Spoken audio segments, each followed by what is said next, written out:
আসসালামু আলাইকুম। বায়োলজিতে সিকিউ 10 এ 10 কিভাবে পাবো? এই প্রশ্ন তোমরা অনেকেই আমাকে করেছো।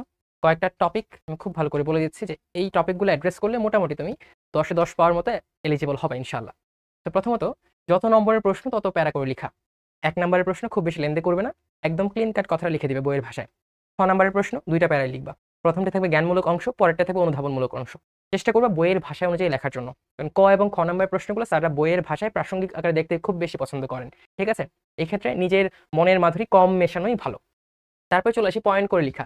যখনই কোনো বৈশিষ্ট্য বলবে, কোনো একটা বিবরণ চাবে, খেয়াল করবা পয়েন্ট করে লেখা যায় কিনা। যদি পয়েন্ট করে লেখা যায় তাহলে তোমার লেখার কোয়ালিটি ইনক্রিজ করবে। লেখাটা একটু মোর প্রেজেন্টেবল লাগবে। ঠিক আছে? এবং সে অনুযায়ী দেখবা তোমার যে লেন্থ সেটাও বেড়ে যাচ্ছে এবং লেখাটাও এফোর্টলেস হচ্ছে। সো পয়েন্ট করে লেখার চেষ্টা করবা।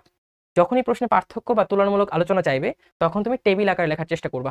আর আমরা যখন পার্থক্য লিখি তখন চিত্র দেই না। আর মাথায় রাখবা পার্থক্য চাইলেও কিন্তু চিত্র দেওয়া যায়। যেমন তোমাকে বলল যে হৃদপেশি এবং ঐচ্ছিক পেশির পার্থক্য লিখো। তখন তুমি কিন্তু সকল পার্থক্যগুলোর নিচে একটা করে চিত্র এঁকে দিতে পারো। তো সেই ক্ষেত্রে নাম্বারটা ফুল পাওয়ার পসিবিলিটি বেড়ে যাবে। তারপর যখনই গঠন ব্যাখ্যা করতে বলবে, গঠনে চিত্র চাক বা না চাক, তুমি অবশ্যই চিত্র দিবে। কিন্তু ধরো তোমাকে একটা প্রশ্ন করলো মাইটোকন্ড্রিয়ার গঠন ব্যাখ্যা করো। তো এই প্রশ্ন কিন্তু আমি ডিরেক্টলি বলে দেই নাই যে মাইটোকন্ড্রিয়ার চিত্র তুমি আঁকো। বা তুমি অবভিয়াসলি চিত্রটা আঁকবা এবং তারপর গঠন ব্যাখ্যা করবা। এবং চিত্রটা চেষ্টা করবা সেন্টারে আঁকার জন্য, ভালো করে লেবেলিং করার জন্য। তোমাকে পাবলো পিকাসো হওয়া লাগবে না, বাট যাতে বোঝা যায় ক্লিয়ারলি, যাতে টিচার বুঝতে পারেন। এবং লেবেলিংটা এক পাশে করবা। ক্লিয়ার? তো চিত্রটা মাঝখানে অথবা পেজের শুরুতে বড় করে আঁকার চেষ্টা করো, ক্লিয়ারলি আঁকার চেষ্টা করো এবং চিত্র তুমি অবশ্যই দিবা। আমি বলি গ এবং ঘ এর ক্ষেত্রে চিত্র চাক বা না চাক, প্রাসঙ্গিক চিত্র থাকলে অবশ্যই দিয়ে দেওয়া উচিত। সেক্ষেত্রে ওই যে ৩ এর জায়গায় ২ পাওয়া বা ৪ এর জায়গায় ৩ পাওয়া, এই যে নাম্বার 1 মিসিং, ওই মিসিং নাম্বারটাকে ধরে ফেলা যায় চিত্র দিয়ে। ঠিক আছে? তারপর হচ্ছে এটা তো বলেছি ক এবং খ যথাসম্ভব বইয়ের সাথে প্রাসঙ্গিকভাবে লিখা, কারণ স্যার এটাই পছন্দ করেন।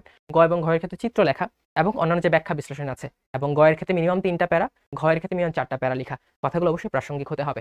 তারপর প্রতিটা সিকিউ সমান গুরুত্ব দিয়ে লেখা। নরমালি কি হয়, তুমি একটা সিকিউ খুব ভালো করে লিখো, বাট ওই সিকিউ তুমি 10 এ 12 পাবা না।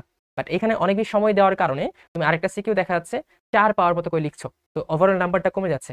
তো তোমাকে যেটা চেষ্টা করতে হবে প্রত্যেকটা সিকিউ জন্য টাইম ম্যানেজ করে, প্রত্যেকটা সিকিউ ইকুয়াল ইম্পর্টেন্স দিয়ে আলটিমেটলি এই টপিকগুলো টাচ করে এইভাবে প্রশ্নগুলোকে সাজিয়ে লেখার জন্য।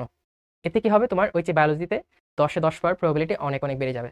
তাহলে এই টপিকগুলোর প্রতি খেয়াল রাখবা। আরো যদি তোমার মনে হয় যে ভাই এই টপিকগুলো দিয়ে ভালো করে সাজানো যায়, সেই টপিকগুলো কমেন্টে জানাবে যাতে অন্যরা দেখে নিতে পারে। তো ভালো থাকো, সুস্থ থাকো, পরীক্ষার প্রিপারেশন ভালো হোক। আসসালামু আলাইকুম। অ্যান্ড ফিয়ারলেস মেথডে পড়াশোনা করো। পড়াশোনাকে ভয় পাওয়া যাবে না, জয় করতে হবে।